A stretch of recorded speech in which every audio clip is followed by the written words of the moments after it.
তো hello guys, আসসালামু আলাইকুম। আজকের আমাদের নতুন ভিডিও গাপ্পি ফিশ ফ্রাই নিয়ে। আমরা একটি আপনাদেরকে ভিডিও দিতে চেয়েছিলাম গাপ্পি ফিশের ট্যাঙ্ক সেটআপে, কিন্তু সেটা দিতে পারিনি। মাছ বাচ্চা দিয়ে দেওয়ার কারণে আর দিতে পারিনি, অনেক রিস্ক হয়ে গেছিলো, মাছ অনেক বাচ্চা খেয়ে নিয়েছি।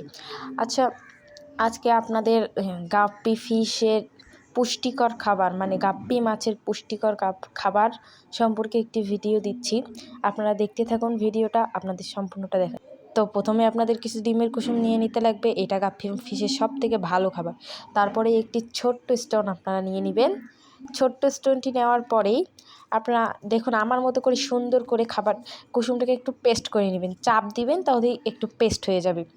তারপর আপনার পেস্টটাকে হাতে নেবেন, নেওয়ার পরে আমি সম্পূর্ণটা দেখাচ্ছি। তারপর বাচ্চাগুলোকে দিবেন, আমি বাচ্চাগুলোকে দেখাচ্ছি এই বাচ্চা। তারপর আমি গাপ্পি ফিশের কিছু কোয়ালিটি গোল্ডের খাবার নিয়ে নিয়েছি। খাবার অন্য জায়গায় রাখার কারণে ড্যাম হয়, তাই আমি বোতলে রেখেছি। আর এই খাবারগুলোকে আবার ওই স্টোনটা দিয়ে চাপ দিয়ে পেস্ট করে নেবেন। নেওয়ার পরে ওই ডিমের কুসুমটা এই খাবারটা একসঙ্গে মিশাবেন। মেশার পরে আপনি এই খাবারটা আস্তে আস্তে মাছদেরকে দিবেন, দেখবেন অনেক সুন্দরভাবে খাবে ওরা। দেখুন আপনাদেরকে দেখাচ্ছে ওরা কত সুন্দরভাবে খাচ্ছে খাবারটি। আপনাদেরকে আরেকটু ভালো করে দেখাই নিচ থেকে, দেখুন ওরা কত সুন্দরভাবে খাবে। নিচ থেকে আরেকটু সুন্দর করে দেখাচ্ছি আপনাদের, দেখুন ওরা কত সুন্দর করে খাচ্ছে খাবারটি, ওরা কত সুন্দর করে উপভোগ করছে খাবারটি। সবাই কিন্তু ছুটে এসেছে, বেশি বাচ্চা পায়নি, মাত্র 16টি। আর আরও একটি পুষ্টিকর খাবার হচ্ছে রসুন। আপনার রসুন সুন্দরভাবে দিবেন, কিভাবে আমি বলছি। দিনে অবশ্য 2টা খাওয়াতে পারবেন না, যে কোনো একটা খাওয়াতে হবে। আর রসুনটা আপনি একটু আঙুল দিয়ে চিপে ওই কোয়ালিটি গোল্ড খাবারের সাথে মিশিয়ে আপনি মাছদেরকে খাওয়াতে পারেন, এটা অনেক পুষ্টিকর খাবার। আর দেখুন এগুলো আমার আরেকটি গাপ্পি ফিশের ফ্রাই। ওই মাছটা এখানে দেখুন কিছু মাছ আছে, এগুলাও ফ্রাই, এখন এগুলো বড় হয়নি, এদেরকে আমি খাবার কিছু দিয়ে দিলাম এবং বড়গুলোকে দিয়েছি।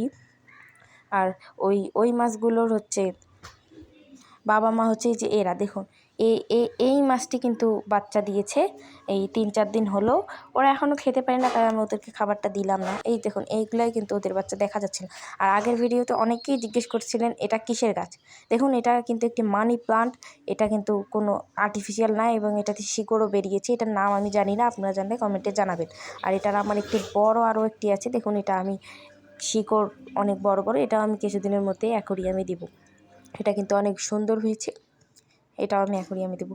আর এগুলোই আমার মাছের বাচ্চা আর সব মাছ। তো আজকে আর কিছু বাড়াবো না, একটু মাছগুলো দেখিয়ে ভিডিও শেষ করে দিব, অনেক বড় হয়ে গিয়েছে ভিডিওটা। আর এই মাছটা কিন্তু কিছুদিনের মধ্যেই বাচ্চা দিবে, আপনাদেরকে আমি দেখাবো। এই মাছটাও কিছুদিনের মধ্যেই কিন্তু এই মাছটা বাচ্চা দিবে। দেখুন এই মাছটা কত সুন্দরভাবে ধরে নিয়ে আপনাদেরকে দেখাচ্ছি, পেটটাও কিন্তু একটু বড় হয়েছে। তারপর মাছটা আর হচ্ছে ভিডিও বাড়াচ্ছি না, দিলে আপনাদেরকে দেখাবো। তো আজকের ভিডিও এই পর্যন্ত। আসসালামু আলাইকুম সবাইকে, আবার পরের ভিডিও দেখা হবে। Bye bye.